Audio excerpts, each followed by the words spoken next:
Hi, so I'm Eric Fuentes. I'm a student journalist with Northern Virginia Community College, and today I'm interviewing Miss Elizabeth Young, who is a licensed professional therapist, as well as a school administrator, social worker, right? Yeah, yeah. Okay. So before we begin, I'd like to just go ahead and start. If you could just tell us a little bit more about yourself in terms of your background and education and other experiences that led you into working in the field that you're currently in now. Okay, well, thank you, and thank you for the opportunity for this interview. Thank you. Um, I have my bachelor's degree in psychology, and then I got my master's degree in education with a specialization in counseling psychology.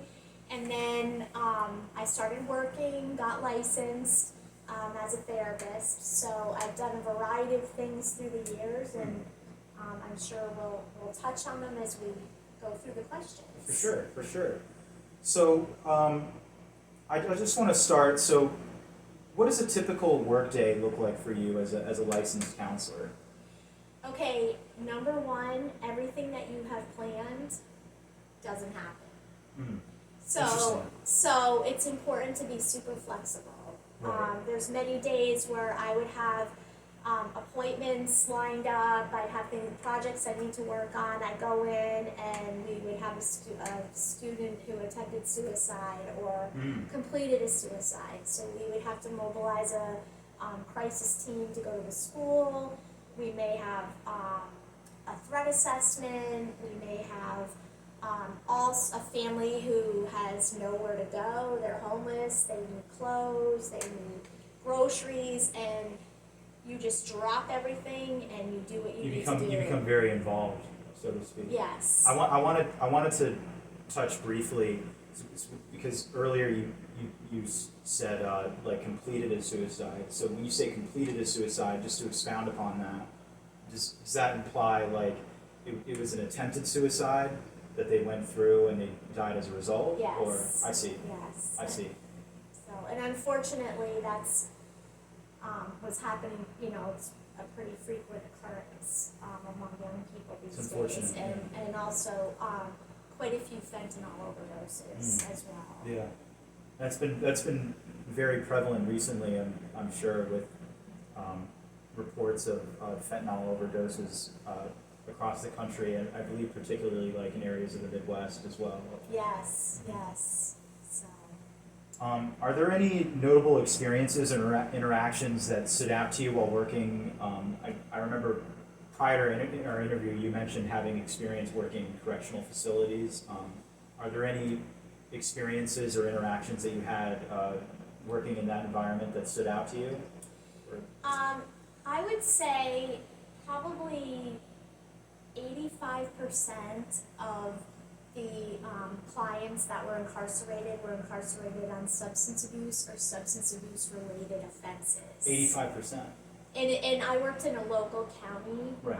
facility, and so one of the things that what we were trying to do is to provide treatment in the facility, like bring the treatment right to them. And we were just in the beginnings of that when I had left, but you know, there were many people that, you know, if they could get treatment for substance abuse, they wouldn't have to be incarcerated. So that was a huge push that my agency was trying to achieve, is to really bring the treatment to them.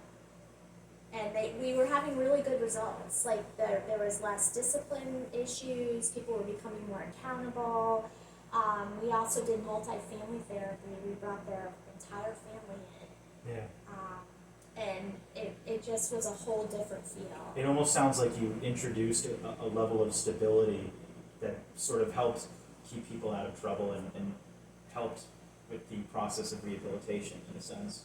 Yeah, and I think it gave them a sense of hope, because there's a lot of shame associated with incarceration. Of course. Yeah. So it's like, oh, I do have the power to change some of this. Yeah. How do I do that? Right. And just being locked up without any interventions, then I would see people come back and come back and come back. Mm-hmm. But when we started doing the treatment, we saw less come back, and then we would link them up to supports when they got out. would say that's one of the most primary things that I witnessed is the amount of people in there on substance abuse related offenses. So it sounds like you have a pretty diverse range of, different, trying to come up with a way to word this, but different like trades, I get in a manner of speaking, different trades of therapy or different practices of therapeutic processes. I remember you mentioning that you had specialized at one point at EMDT, I Or believe? EMDR. EMDR, Yeah. okay. Yeah. Could you tell us more about that? Sure, that's eye movement desensitization, and it's kind of cutting edge, and it's all based on brain science. So it was developed by a psychologist named Francine Shapiro, and one day she was walking through a park, and she was having very distressing thoughts, and she noticed like the more she shifted her eyes from the right to the left and the left to the right, back and forth, her distressing thoughts dissipated. So Interesting. she started studying it, and other people have researched it, and what they have found is that any type of bilateral movement of your body, whether it's like tapping, it can be any bilateral movement like biking, knitting, any exercise that's bilateral, also drum beats or music or tonalities that are bilateral beats, Yeah. will calm your nervous system and will put you in a relaxed state. And then the other thing that EMDR does is it takes the trauma that is stuck in your brain, where you just, like a lot of people who have trauma, they loop, and then they have Yeah. PTSD, and they just can't get out of that loop. So what it does is it transfers the fight or flight that you experience when you experience trauma into the neocortex, and then it's processed and takes the charge out of it through bilateral movement. So it's a very scientific process, but it's very easy to do. So this is like the cutting edge without meds. This is Yeah. the cutting edge. So it's really interesting. Yeah, fairly recent practice. Yeah. Yeah. Yeah. So you've mentioned prior to our interview working with school social workers and programming centered around human trafficking, as well as sexual exploitation. Based on your experience supervising these programs, are there any insights about that you'd like to share as well? Yes. So human trafficking and sexual exploitation is alive and well in Northern Virginia, and we have many, many naysayers that don't want or don't understand or aren't educated about the subject. And what I've seen, we had a whole program in a local school district where I worked, and we were the first school district in the United States to actually address trafficking and sexual exploitation among adolescents. Is that it's not like the movie Taken where you're kidnapped. Right. And then you're Yeah. taken away and, forced to do things. It's a very, very insidious process of grooming, and it's Right. usually conducted by someone you know. It can be through your family, it can be gang controlled, it can be pimp controlled. And one of the things that we were seeing is our middle school girls were the target population. Middle school. Yes, and that's something that is very eye-opening to a lot of people.